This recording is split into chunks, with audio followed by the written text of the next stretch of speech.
Hinanap namin dito mismo sa Porac, Pampanga ang isang binibini na sa murang edad pa lang ay natutunan na kung paano maging matapang para sa kanyang pamilya. Opo, tapang ang naging puhunan mula sa pagdedesisyong pasukin ang propesyong kinasanayan ng lahat na para sa kalalakihan. Pero ano nga ba ang kanyang inspirasyon upang mangibabaw ang katapangan sa mundong maliit ang tingin sa isang kababaihan? Tara mga kada, samahan niyo ako at alamin ang kwento ni Lady Anduya, ang kauna-unahang babaeng Aita na nakapasa sa Criminologist Licensure Exam mula sa Mag-Indi Tribe dito sa Pampanga. Lady Ann, magkwentuhan muna tayo. Total, napakita mo na sa akin yung mga pictures mo. Upo tayo dito. Pwede ba tayo umupo? Parang mas mapresko dito eh. Kumusta naman yung Total, nakita ko din yung mga batang photos mo. Kumusta ba si batang Lady Ann noon? Ganyan din ba yung naglalaro-laro dyan? Opo, nung bata kasi ako, bahay school, gano'n. Bahay school, yung paglalaro, oo, pero hindi siya gano'n kadalas. Naglaro ka din ba yung mga tagu-taguan? Ay, opo naman. Nung bata ka, anong pangarap mo? Anong gusto mong maging? Yung totoo po. Nung bata po ako, pangarap ko maging nurse. Nurse talaga ang gusto.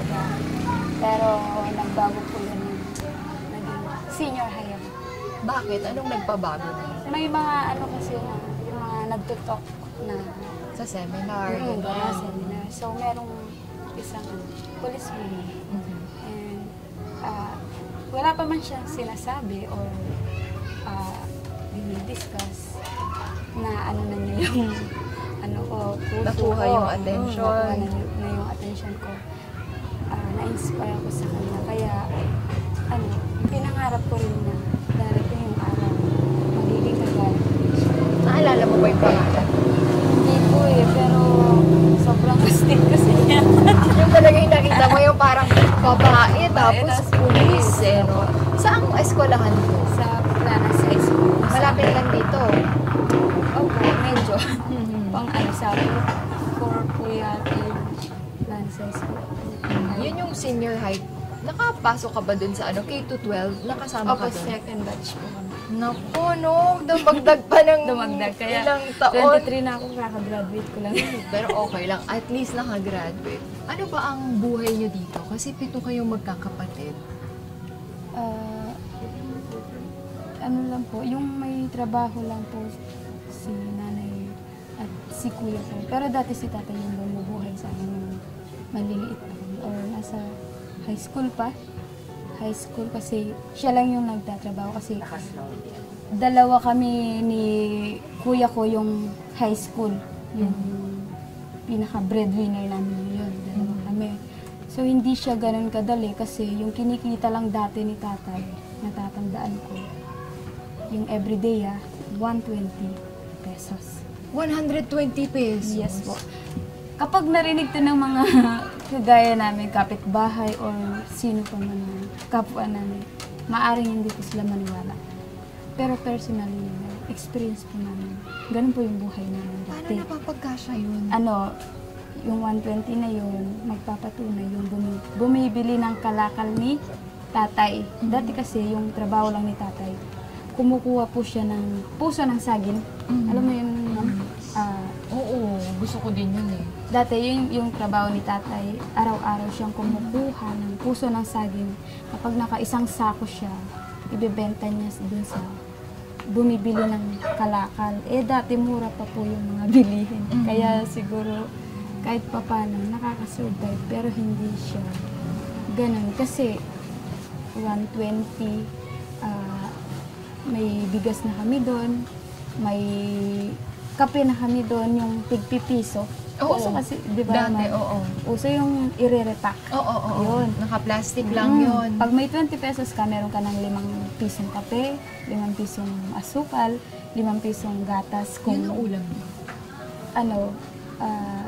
Madalas. Pero masaya na kami kapag may itlog. Parang specialty namin. Yung itlog? Kasi 7 rin kayong magkakapatid eh, no? Opo. Dahil pang-4 ka sa inyong magkakapatid, ikaw yung kauna-unahang nag-graduate sa inyo. Opo. pakiramdam mo? Masaya po. Kasi ako, proud ako sa sarili ko kasi kahit papaano, alam ko yung mga tinulong sa akin ng mga tao na hindi nag-atubiling magbigay. Hindi siya sayang. Kasi at sito ako ngayon, nakapagtapos, kahit papaano naipasa yung work. So worth it lahat yung tulong nila at worth it din yung pagpapagal ng pamilya ko. Mas nakaka-proud, Lady Ann, kasi ikaw yung kauna-unahang babae na Aita na nakapasa dito sa CLE.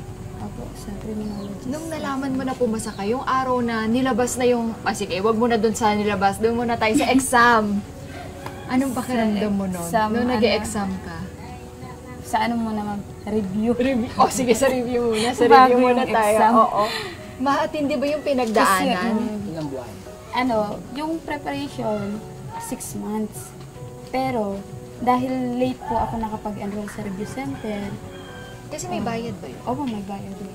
Late ako nakapag-enroll. Nung naghahanap po kami ng review center sa San Fernando, close na yung enrollment. Kasi mag-i-start na po yung review. So, no choice kami nung kasama ko kasi dalawa kami ay na nagbuhay. Sabi niya hindi po pumasa yung Kasama mo. Na babae din? Apo, babae din. Sana dalawa kami. Sayang na. Napilitan kami mag-enroll online dun sa sikat na review center ng criminology. Sariling pera mo yun? Opo. Ang binayad ko lang dun kahit sabihin ko na una po 1K. Kapag may down payment ka kasi, may access ka na sa lahat ng video nila. Kasi recording naman, i-upload mo sa website para ma-access mo, makapag-review ka. So, kahit pa paano makatulong naman. Hanggang 2.5 lang po yung nabayad ko kasi wala na akong Dapat ba pambayad. magkano? Kapag online po, 6.5. Kapag blended naman, online at face-to-face, nasa, alam ko po, 10.5 po yata. 10.5. Ngayon, okay lang ba kahit hanggang 2.5 ka lang? Hindi po siya okay. So, paano Pero, napagpatuloy yun? nung wala na po akong pambayad kasi hindi ka makaka-access pang final coaching kung hindi siya fully paid. Oo. May mga kaibigan ako na nag-offer sa akin na kung gusto ko bang mag-join sa kanila. Mag-join Na mag-review kasi sila nakapagbayad ng pang final coaching. So, bali, free lang yun. Sumama lang ako.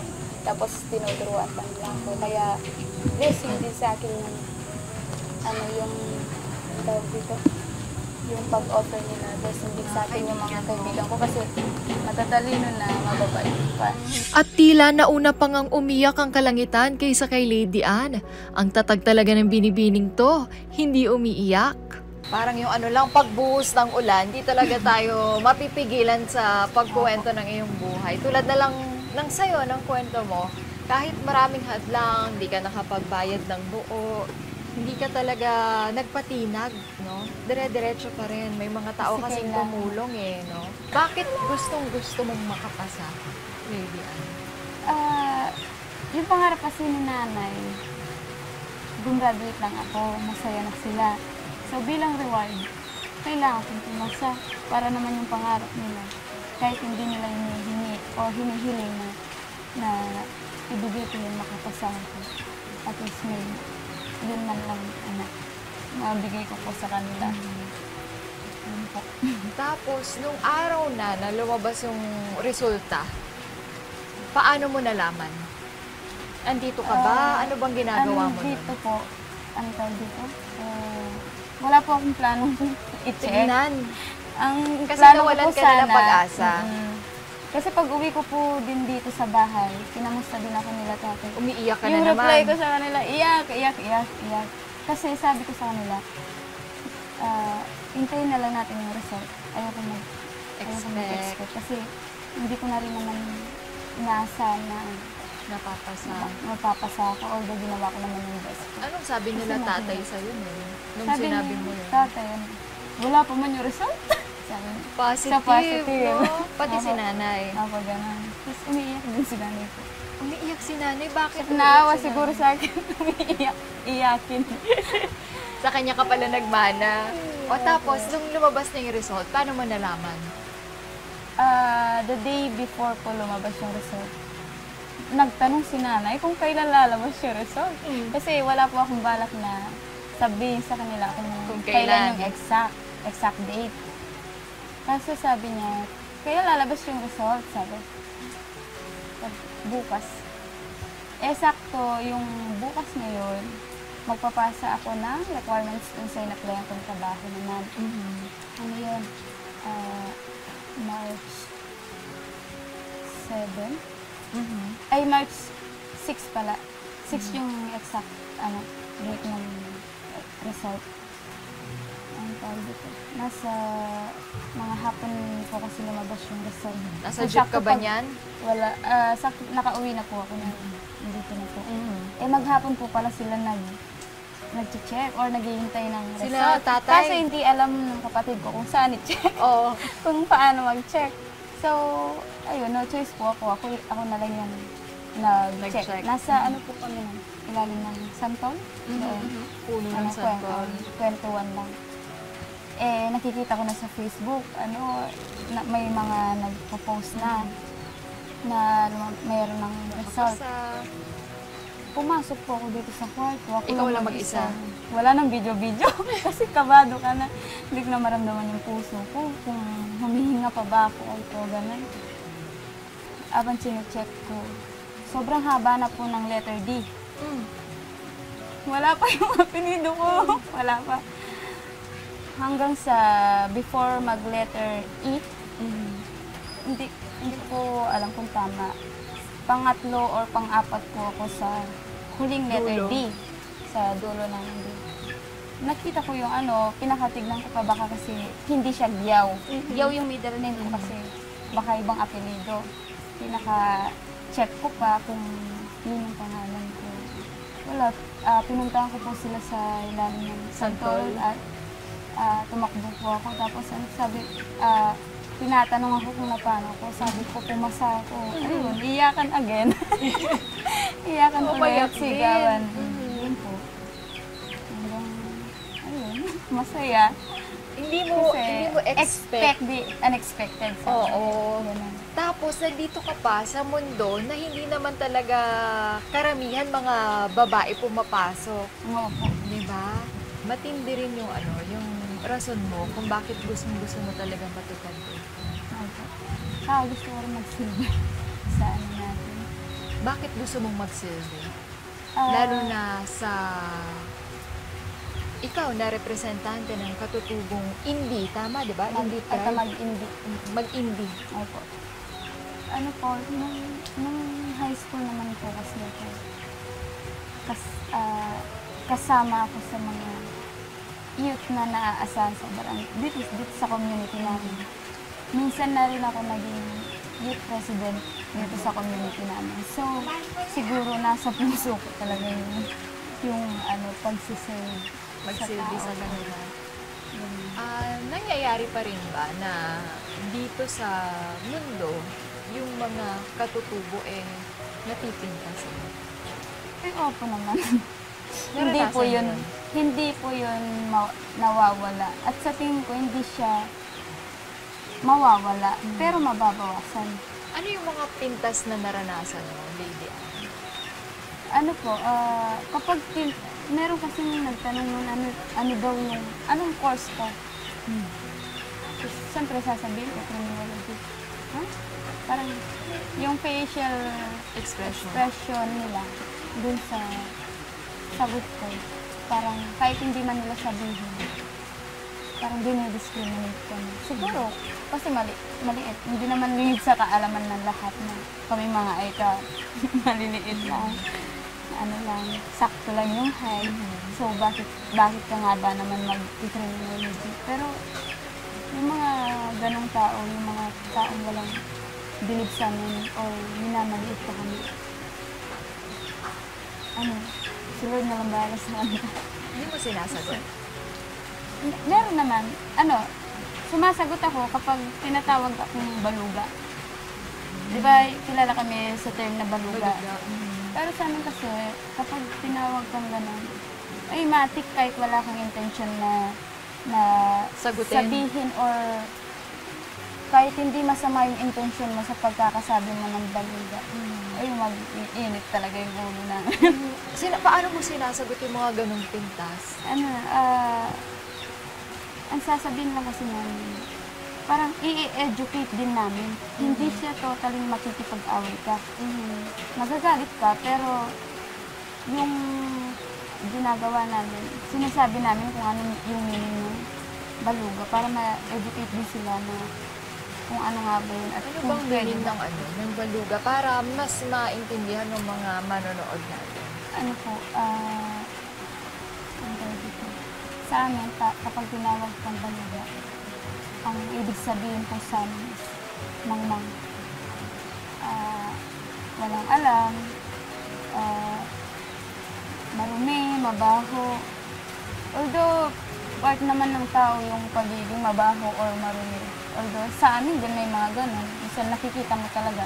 Pero hindi mo naman siya pwedeng gawin na habit na kapag nakakakita ka ng kagaya namin, tatawagin mo sa ganun. Kasi minsan kami, nag-aral na kami. Pero may mga chance pa rin na tinatawag kami ganun. Kaya nga, sinabi ko po na hindi siya nawawala, nababawas. Kasi kapag na-educate mo yung tao, dun sa ibig sabihin, hindi na ginagawa. Ito naman, ikaw, pumunta ka sa mundo, ito yung profession mo, mundo ng mga nakasanayan nating lahat na para lang sa mga lalaki, ganyan. Ikaw naging matagumpay ka doon at mag-a-apply ka pa, di ba? For PNP para mag-serve sa ating, hindi lang dito sa community, kundi sa bansa na di ba? Ano ka talaga, patunay na kaya talaga ng binibini kahit ano di ba? Kaya naman, ano ba yung mensahe mo sa kanila? Dugtungan mo lang itong linya na to. Binibini, tandaan mo. Binibini, tandaan mo, hindi ka lang babae lang.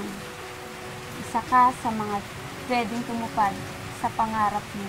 At isa ka sa pwedeng tumupad sa pangarap na ang akala lang ay para sa lalaki. Ganda naman doon. Nangilawan ako. Grabe. Marami tayong responsibilidad sa buhay na minsan ay nahihirapan tayong abutin at marating dahil sa mga pintas na babae ka, hindi mo kaya o di kaya ay babae ka lang. Ngunit tulad ni Lady Ann, hindi ito naging hadlang upang patunayan na kahit sa mundo na karamihan para lang sa lalaki ay kaya ring sumabay ng isang babae. Hi mga ka-Net 25! This is Emma Tiglao. For more Kada Umaga updates, just click the subscribe button and follow us on Net25 social media pages at Net25 TV and at Net25 Entertainment Facebook page.